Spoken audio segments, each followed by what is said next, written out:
And Congressman Mark Pocan of Madison had harsh words as well about the weapons that are available in this country. But he doubts there will be any change in the laws. In fact, he says the actions on the floor of the House, quote, all too often reinforce the hate of some people.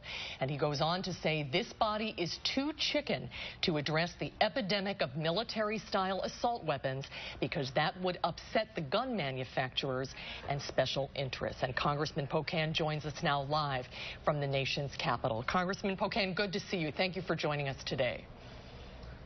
Absolutely. Thank you. Well, I think that's some tough talk from you, and it echoes the frustration that a lot of Americans are feeling right now. Do you feel that some of the responsibility for what happened in Orlando lies at the feet of Congress? Well, it lies at the feet of Congress. It lies in our candidates for office when the discourse is as high in rhetoric, whether it be against people who are gay and lesbian or about banning Muslims. Those things all have consequences. And then you take and add to it the fact that it's so easy to get military-style weapons, and yet assault weapons, and yet we don't do anything in Congress but have another moment of silence when a moment of action is what's required.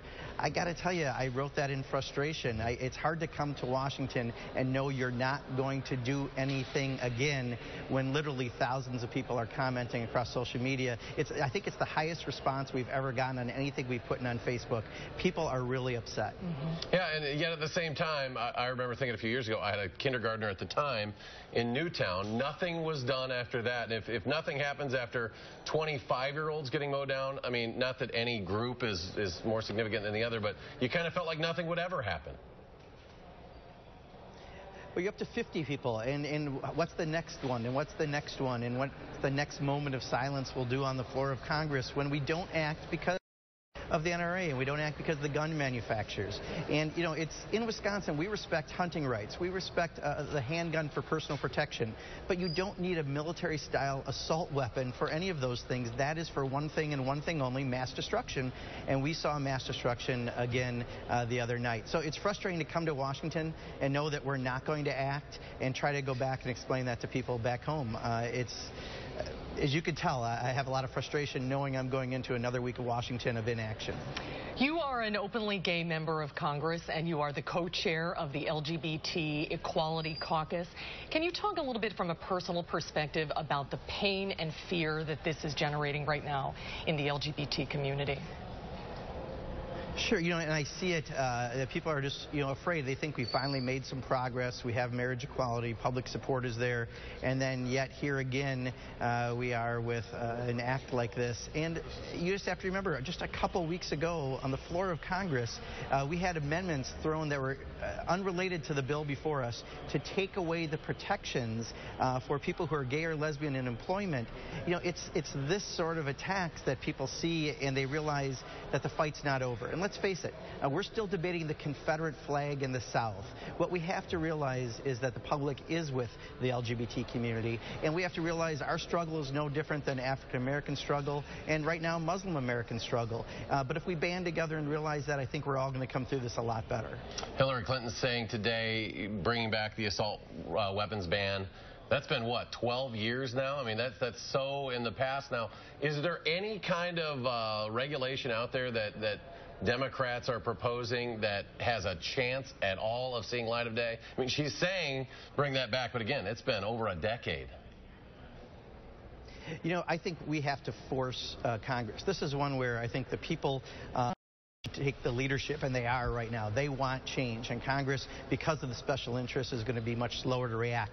But people can't accept that. So you have to really force that, whether it be through the ballot box in November or you do it right now by contacting members.